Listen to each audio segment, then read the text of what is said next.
Good day, ma'am, and good day, classmates. We are the Group 6 from 11 ABM C2.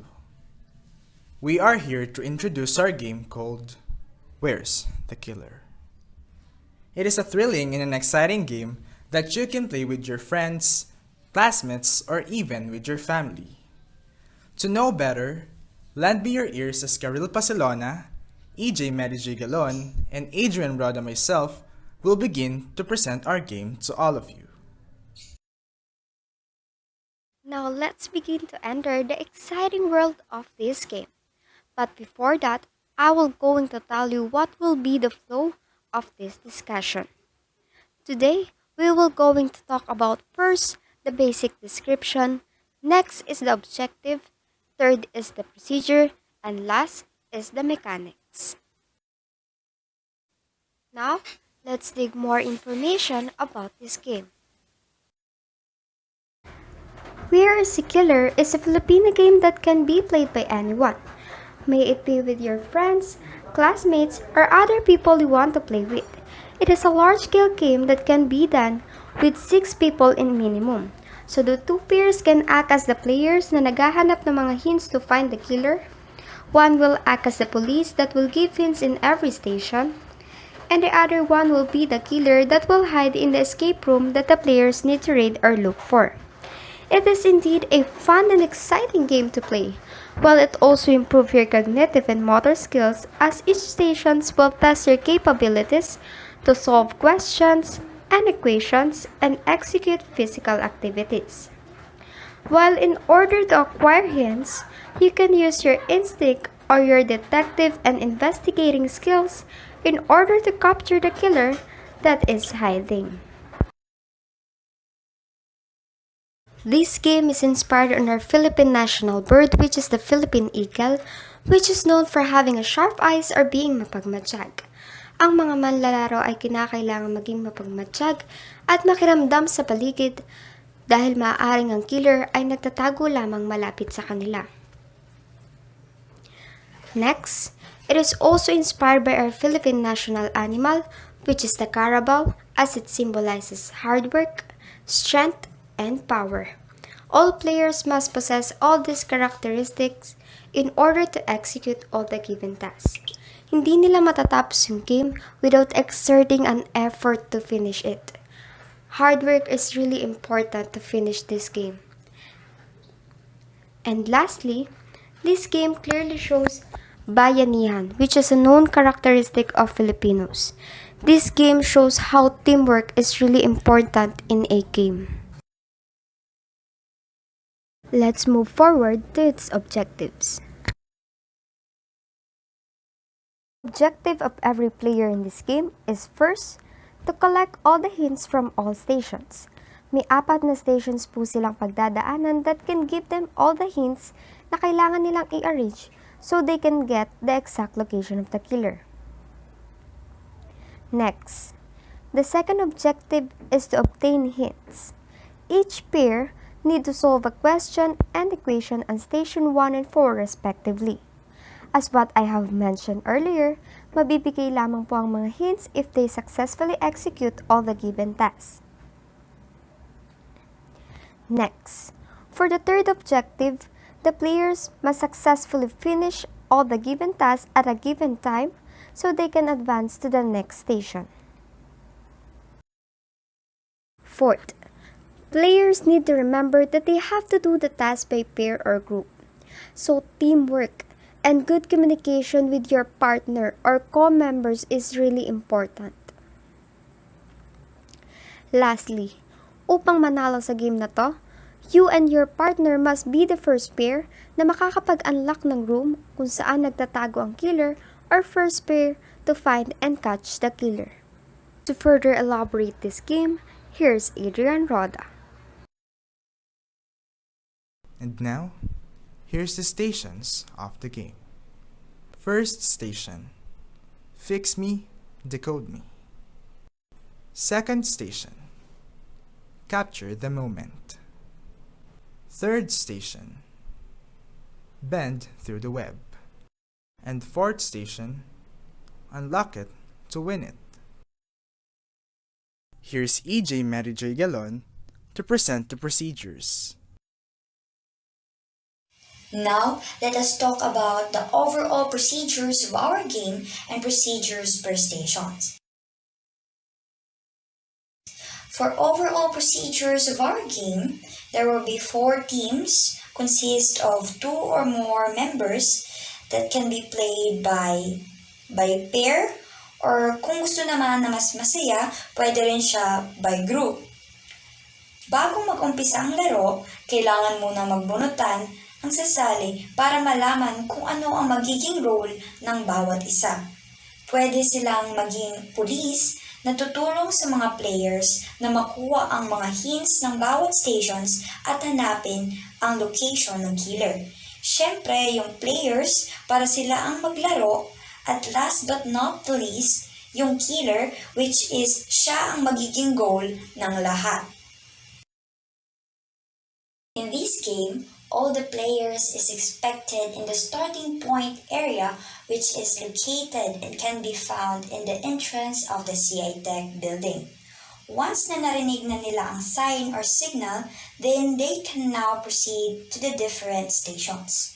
So sa bawat stations, makakakuha sila ng mga hints or clues na maaaring makapagturo sa lugar kung saan nagtatago ang killer. And after matapos ng mga players ang bawat stations, makakakuha naman sila ng different colored flags, which is their guide to the next stations. Take note, this game is only for 45 minutes. Makakatulong ito para yung mga players magamit nila yung cognitive skills, motor skills, communication skills, and so on and so forth para matapos nila ang laro ng mas maaga. Kapag natapos na nila ang bawat stations at narating na ang last station, then they can now figure out kung nasaan possible na nagtatago ang killer. The end point of this game is located and can be found within the area. Nasa loob lang ng CI Tech building ang lugar ng killer. Siyempre, kung sino ang unang makahanap at makahuli sa killer, sila ang tatanghaling panalo. Before anything else, let me clarify you something.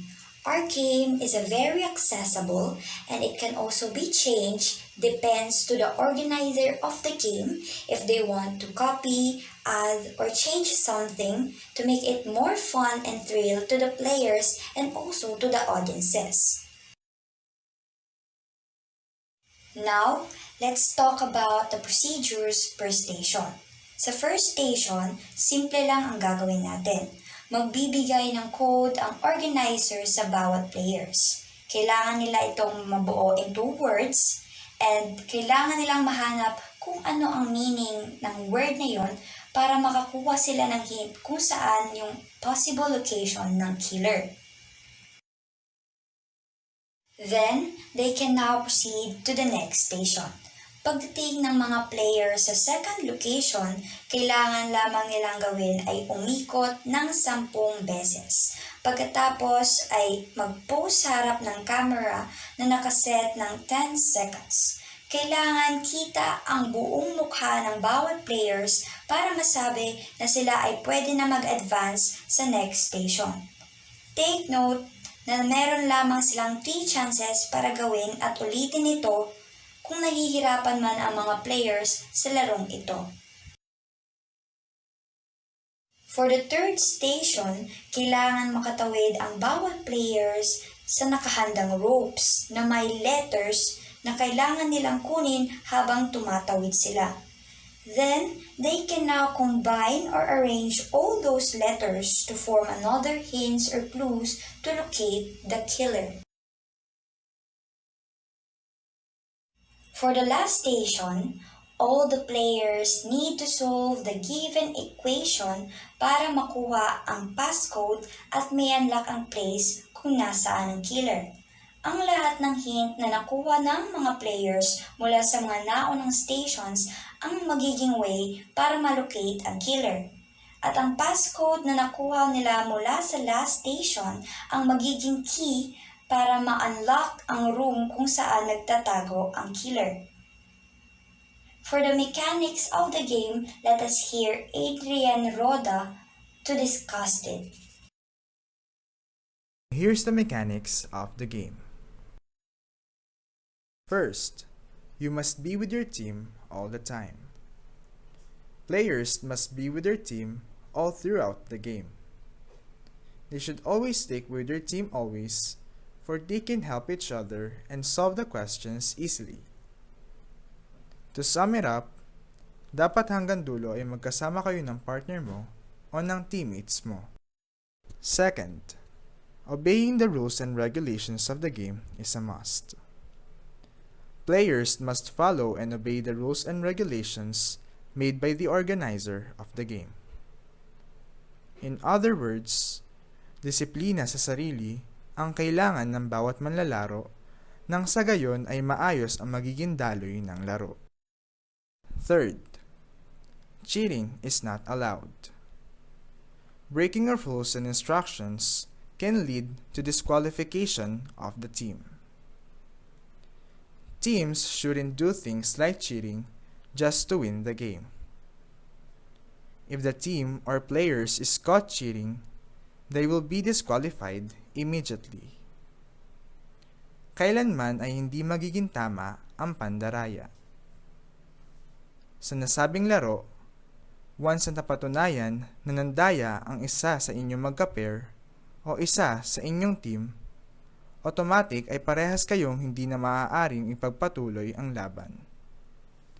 Disiplina sa sarili ang kailangang pairalin.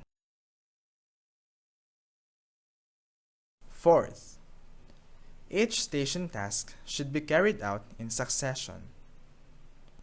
Your team will be eliminated if you will tend to skip stations or even one station. Teams should accomplish the tasks given to each station and shouldn't skip stations. Bawal laktawan ang bawat station. Once na kayo ay naglaktaw, hindi nyo na maaaring pagpatuloy ang larong inyong naumpisahan. Fifth, misbehavior will not be accepted amongst your opponents. Players will be eliminated in the game if caught misbehaving. Bad behaviors will not be tolerated. Players is only allowed to enjoy the game. Sixth, any form of violent assault against the other team is not allowed. If players caught doing this, they will be disqualified. Violence against other teams will not be condoned. Teams who will caught hurting other players will be removed at the game immediately. First station.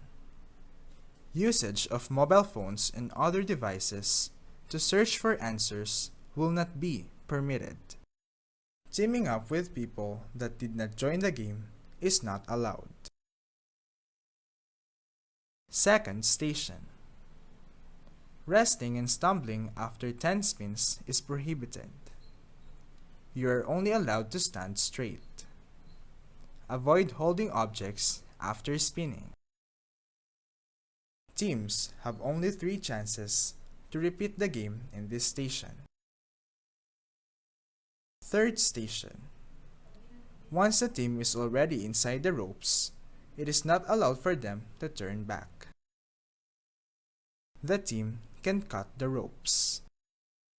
In arranging the letters, the players can't ask help from other people who are not on their team. Players should pass through the ropes. It is not allowed for them to pass under the ropes. Fourth station. Teams are not allowed to use mobile phones or gadgets to find answers to the equation. Players can't ask help from other people who are not on their team. Players are not allowed to use any types of equipment to break the lock. They should decode it to unlock it. And now, we sincerely appreciate your attention today, classmates and Ma'am Sabando. I'd like to finish this with an interesting quote. Failure doesn't mean to game over. It means to try again with experience. If anyone who would like to ask us, please feel free to ask us. Thank you and have a great day, everyone.